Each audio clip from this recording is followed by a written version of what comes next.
Bon, alors, bonjour. C'est un court extrait live qu'on diffuse aujourd'hui sur Facebook de la formation de magistrate dans la jungle du style, cette loi qui explique pourquoi ça sonne mieux.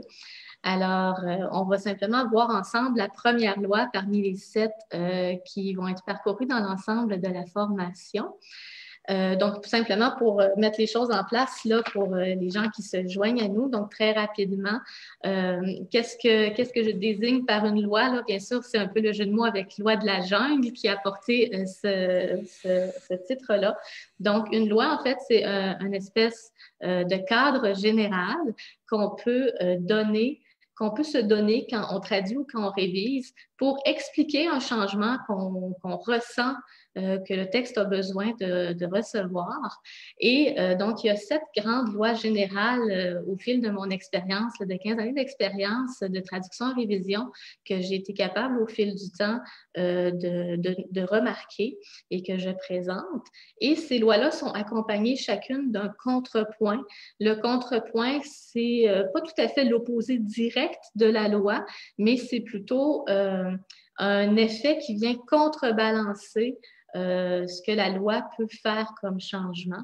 Donc, en apportant un effet inverse, mais des fois, c'est de ça que le texte a besoin pour avoir un peu plus de couleur. Alors, je vous présente justement notre première loi. Et en fait, on va rentrer dans la jungle du style, mais avant de partir en expédition pour la jungle, il faut bien se préparer. Alors, aujourd'hui, en fait, on se prépare pour la jungle avec nos trois premières lois. Et quand on se prépare pour une expédition, la première chose à penser, c'est la légèreté. Parce que là, vous ne voulez pas partir avec un gros bagage épouvantable pour aller faire une excursion dans la jungle. Hein? Il faut que ce soit léger, il faut que vous ayez le nécessaire, mais il faut que votre bagage se transporte bien. Donc, c'est la loi que je vous propose pour commencer, la légèreté. Hein? Déjà, Nicolas Boileau, dans l'art poétique, nous disait « Soyez simple avec art, sublime sans orgueil, agréable sans phare. » Autrement dit, il faut en enlever un petit peu pour qu'en fait, ce soit bien fait et agréable. Alors, la loi de légèreté, comment je vous la définis? Ah oui, tout d'abord, hein, il y a une loi de légèreté qu'on applique hein, au quotidien, puis on n'y pense pas. Évidemment, là, il y a la loi de la diversité aussi qui vient la contrecarrer, mais quand on dit l'emploi du masculin générique a pour seul but d'alléger le texte, hein, c'est très exactement une des applications de la loi de légèreté. Pourquoi on fait ça dans un texte? Hein? C'est parce que si on a besoin de tout dédoubler, masculin, féminin, ça entraîne beaucoup d'interventions grammaticales dans le texte qui le rallongent, hein, si on peut dire, qui le rendent un petit peu plus complexe à lire. Alors, comme juste cette loi-là, actuellement, de nos jours, est contrebalancée par la loi de diversité, qui est une autre loi, mais c'en est quand même un bel exemple. On va en voir plusieurs autres exemples. Alors, la légèreté, qu'est-ce que c'est? En fait, plus exactement, il s'agit de ramener à sa forme la plus simple, la plus dépouillée ou la plus canonique des éléments du texte. OK?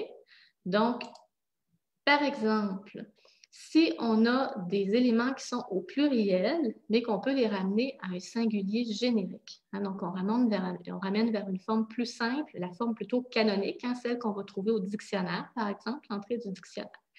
Et ça va alléger le texte, hein, parce que particulièrement dans la langue française, la marque du pluriel se répercute partout dans le texte. Après, c'est sur tous les adjectifs, les accords de verbe qu'il faut faire au pluriel. Donc, tout ça, graphiquement parlant, apporte une certaine lourdeur au texte. Un autre exemple, passer de la première, deuxième ou à la troisième personne. Alors, la première personne, c'est le moi, c'est le je. C'est quelque chose de très concret, hein? C'est une personne très précise, c'est très personnel. Déjà, si on passe à la deuxième personne, le tu ou le vous, c'est une personne à qui on s'adresse, mais on s'externalise tranquillement, c'est un peu plus léger. Et quand on passe à la troisième personne, le il, c'est beaucoup plus désincarné. Et d'ailleurs, certaines langues comme l'arabe qui n'ont pas d'infinitif pour leur forme verbale, le mot qui est présenté au dictionnaire pour les verbes, c'est la troisième personne du singulier. Donc, la forme la plus canonique dans cette langue-là, la plus légère, qui est présentée comme entrée au dictionnaire. Donc, plus on va aller vers la troisième personne, plus on va alléger le texte. De la même manière, si on a un verbe conjugué et qu'on est capable de ramener ce verbe-là vers la forme infinitive, c'est encore une opération d'allègement qu'on opère, hein, parce que le verbe conjugué, c'est un verbe qui contient beaucoup de données, en fait. Hein. Il y a des données grammaticales de personnes, de nombres, de temps, de mode qui se retrouvent greffées au verbe. Hein. Ça se met dans l'action, on place dans le temps une action. Et quand on ramène ça à la forme canonique, l'infinitif, tout ça disparaît et donc est allégé. Une application pratique de ça, par exemple, c'est quand on se retrouve dans une structure de texte. Je ne sais pas si vous avez déjà remarqué, et ça répond bien à la loi de légèreté, si vous avez un texte structuré avec des titres donnés à chaque paragraphe, puis ensuite du contenu à l'intérieur, très souvent, on va avoir envie ou on va avoir tendance naturellement de vouloir faire en sorte que le titre soit présenté à l'infinitif, hein, par exemple, si c'est une instruction qu'on donne. C'est logique, hein, parce que la structure du texte, justement, c'est comme le métatexte, hein, c'est plus léger. Donc, on veut aussi s'accorder à ça en présentant quelque chose de plus léger. Et à l'intérieur du paragraphe, du contenu, si par exemple, on donne des instructions, on va être tenté de se rapprocher du lecteur en allant vers la deuxième personne. Et c'est pour ça qu'on va peut-être avoir envie de plutôt utiliser l'impératif. Donc, c'est une genre de structure qu'on peut utiliser dans nos textes qui répond à la loi de légèreté. Un autre exemple, passer du possessif au neutre. Donc, si vous avez un article ou un démonstratif possessif et que vous l'amenez vers une forme neutre, ça va aussi avoir un effet d'allègement. De la même manière, aller d'une forme déterminée vers une forme indéterminée ou même non déterminée. Ici, on parle par exemple des articles. Hein. Le, la, c'est déterminé, c'est très précis. Un, une, on s'éloigne un petit peu, c'est plus léger. Et il y a certaines situations dans les énumérations où on peut même carrément faire disparaître l'article. Et ça aussi, ça répond à la règle de légèreté. Adopter une tournure impersonnelle, c'est une autre façon d'appliquer la loi de légèreté à un texte. Employer des verbes et des mots simples, hein? Des fois, c'est de ça qu'un texte a besoin. Pourquoi? Hein? Parce que des verbes comme avoir, être, faire ont une charge sémantique légère. Hein? Ils n'ont pas beaucoup de contenu sémantique à l'intérieur du verbe. Ou différents mots, là, par exemple, comme chose, genre, petit, grand. Hein? Ce sont tous des petits mots, des mots simples et légers qui n'ont pas une très forte charge sémantique. Et des fois, on va vouloir, pour alléger un texte, plutôt recourir à ces verbes-là ou à ces mots-là pour les alléger. Une dernière remarque aussi, ça sert à l'allègement, mais ça va nous être utile de manière générale aussi. Vous avez peut-être déjà remarqué la manière dont la langue française est structurée, il y a comme des niveaux. Hein? C'est une langue qui fonctionne par couches. Alors, le point milieu, si on peut dire la forme neutre, hein, c'est le nom, c'est le substantif. Pourquoi? Parce que le substantif, le nom, il fonctionne par lui-même, il est autonome. Hein? Mais maintenant, quand on a une phrase, qu'est-ce qui se rattache à ça au deuxième niveau? On peut attacher au substantif un adjectif ou un verbe. Hein? Donc, le verbe a toujours besoin de son sujet pour fonctionner et va apporter aussi des notions de temps hein, dans l'action. L'adjectif va se rattacher directement au mot. C'est comme la deuxième couche, si on peut dire. Et là, quand on parle de l'adverbe, hein, l'adverbe peut qualifier quoi? Il peut qualifier un adjectif ou un verbe. Donc, c'est vraiment comme la couche supérieure. C'est important d'être conscient, justement, de ces étages-là, si on peut dire, dans la langue, parce que, justement, quand on veut aller vers une opération de légèreté, on va essayer de se rapprocher de la couche inférieure, si on peut dire. Et encore plus léger que le nom, et c'est ça que je vais vous donner comme exemple tantôt, il y a le pronom. Hein. Le pronom est encore plus léger parce que plutôt que de désigner spécifiquement la chose dont on parle, ben, il y a un certain éloignement, une certaine abstraction. Et pour justement alléger un texte, on peut penser des fois à pronominaliser certains passages. Je vous donne des exemples maintenant pour illustrer tout ça et je vous invite peut-être à trouver c'est quoi l'application qu'on fait. Donc, ne vous gênez pas dès que vous savez la réponse pour ouvrir votre micro et nous la dire. Alors, toutes les personnes qui ressentent l'un des symptômes suivants doivent passer un test. Qu'est-ce qu'on peut faire avec ça?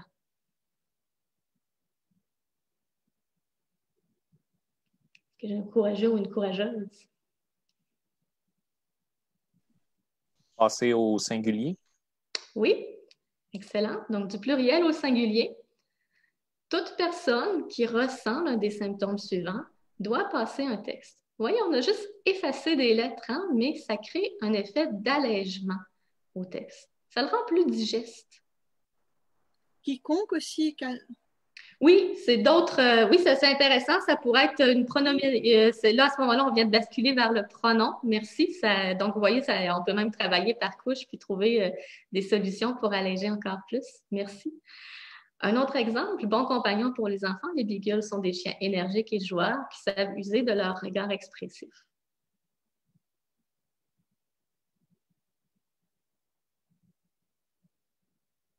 Alors, qu'est-ce qu'on applique exactement? Ben là encore, on pourrait utiliser le singulier. Tout à fait. Donc, le pluriel. Première pratique, hein? Donc on passe du pluriel au singulier encore. Alors, voyez l'effet, hein? Puis là, on est deux phrases qui est déjà un tout petit peu plus longue, mais imaginez là, si on était dans un long discours. Hein, on parle du beagle de manière générale. On sait que le singulier peut être générique. Donc, pourquoi ne pas le désigner au singulier? Et ça allège le texte. Un autre. Ce guide fournit aux étudiants des conseils sur leur recherche d'emploi et la manière d'élargir leur réseau.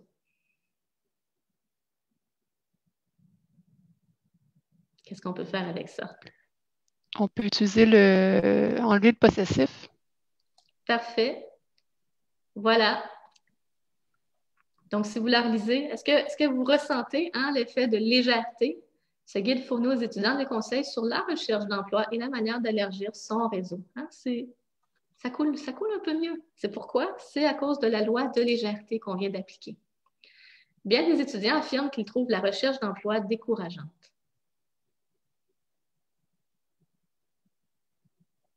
Il demande peut-être un peu plus de réflexion, celui-là.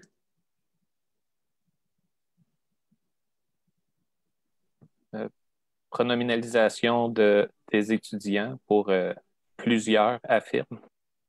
OK, ce serait intéressant si on est si le contexte nous le permet puis que c'est clair. Ça pourrait être une opération de pronominalisation intéressante. Vous voyez, il y a plusieurs façons de l'appliquer. Je vous présente une autre solution simplement pour illustrer un autre exemple. Donc là, vous voyez, on avait le verbe affirmer, qu'on va aller vers un verbe plus léger, le verbe dire, tout simplement. Et la forme conjuguée qu'il trouve, on va l'amener vers l'infinitif. Bien des étudiants disent trouver la recherche d'emploi décourageante.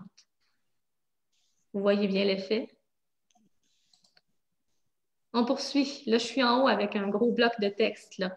Vous pourriez éprouver des sentiments d'intense colère envers les personnes qui vous donnent l'impression d'avoir fait preuve de négligence, comme les psychologues, les amis ou les médecins, et contre vous-même aussi. Qu'est-ce que vous voyez là-dedans qu'on pourrait faire? On pourrait éliminer les déterminants. Les déterminants, dans l'énumération à la fin, voyez-vous autre chose? On peut la travailler sur plusieurs points, cette phrase-là. C'est intéressant. Utiliser une tournure impersonnelle? Formule impersonnelle. OK, on va voir qu'est-ce qu'il y a comme suggestion. OK, je vais la décortiquer avec vous, parce que quand ça barbouille, c'est pas toujours évident. Alors, effectivement, vous pourriez éprouver, on ramène vers une forme impersonnelle. Il se peut que vous éprouviez. On avait des sentiments d'intense colère, donc on va passer du pluriel au singulier. On n'a pas réellement besoin du mot sentiment. Vous pourriez éprouver une intense colère envers les personnes. C'est une suggestion qui n'est pas obligatoire, là, tout comme quand on fait du style, ce n'est pas une obligation, on est simplement dans des opérations d'amélioration. Donc, on pourrait passer, par exemple, du défini, les à l'indéfini, puis essayer de trouver un mot encore un petit peu plus léger que personne, même si personne est léger. Donc, on va basculer vers des gens. Bon, qui vous donne l'impression, encore une fois, on va penser à un verbe plus simple, plus léger, donc un verbe qui a une charge sémantique plus légère, qui vous semble avoir fait preuve de négligence, encore une fois, un verbe plus simple, le verbe être, tout simplement, avoir été négligent. Et là, on arrive effectivement à l'énumération. Il y a un passage aux 2 points qui est toujours très, très aidant quand on veut éliminer les articles. Ça fait vraiment des belles énumérations en français. Donc, avoir été négligent, psychologue, ami, médecin, Et là, parce que « et contre vous-même » aussi devenait un peu long dans cette petite énumération-là, on peut penser à la tournure « voir vous-même » pour simplement désigner le dernier élément de l'énumération tout en étant léger. Alors, si j'arrive à vous lire ça, il se peut que vous éprouviez une intense colère envers des gens qui vous semblent avoir été négligents, psychologues, amis, médecins, voire vous-même. Et on a vraiment gagné en légèreté sur cette phrase-là par une multitude d'opérations qui appliquent la loi de légèreté. Dans le sens de la dépersonnalisation, on pourrait aussi commencer à remplacer le « vous » par un « on ». On peut éprouver. Tout à fait. Tout à fait. Le « on » aussi répond à ça parce qu'il est beaucoup moins précis que la troisième personne, comme le « il » ou « elle », par exemple. Oui, puis le verbe est beaucoup plus léger aussi, on peut. Je suis un grand militant du « on » depuis quelques années. Merci pour le rappel, François. Je vous mets un autre exemple. Vous devez déposer votre demande avant le 15 mai. Le comité peut rejeter votre demande. Alors, est-ce que quelqu'un a une idée de ce qu'on peut faire avec ça? Le pronom pour la deuxième demande. Tout à fait. Ah, puis vous voyez, j'ai eu en tête aussi, tant qu'à appliquer la légèreté, d'aller de nouveau aussi vers une tournure impersonnelle. Il faut déposer la demande. Ici, on a un pronom possessif, un déterminant possessif qui est ramené. Donc, la demande avant le 15 mai, le comité peut la rejeter. Alors, il y a 3 opérations sur 2 courtes phrases, mais on vient de lui donner beaucoup de légèreté. Et c'est mieux. On trouve que ça sonne mieux parce que, justement, la phrase est moins chargée. Je crois que c'est mon dernier. Aimeriez-vous nous communiquer d'autres éléments importants par rapport au sujet abordé dans le sondage? On voit que le traducteur a été un peu embourbé par l'anglais, même si on n'a pas l'anglais avec nous. Qu'est-ce que vous feriez avec ça? Veuillez nous communiquer, je ne sais pas, tout élément utile ou quelque chose comme ça plutôt. Ça peut être une façon. Oui, on sent que, bon, important par rapport au sujet abordé dans le sondage, là, c'est peut-être une opération de concision qui a besoin. Là, il y a beaucoup de... Le verbe avoir, avez-vous d'autres éléments? OK, on va voir. Il y a toujours plusieurs façons. C'est des choix aussi, le style. On va voir qu'est-ce que j'ai de mon côté. Bon, c'est une autre direction là, qui a été donnée au texte, mais ce qui a été mentionné, ce serait d'autres solutions. Aimeriez-vous dire, plutôt que communiquer? Donc, de nouveau, on s'en va vers un verbe plus léger. D'autres éléments importants. Pourquoi est-ce qu'on ne dirait pas tout simplement d'autres choses? Puis si la personne est rendue à la dire, on peut supposer que c'est important qu'elle a besoin.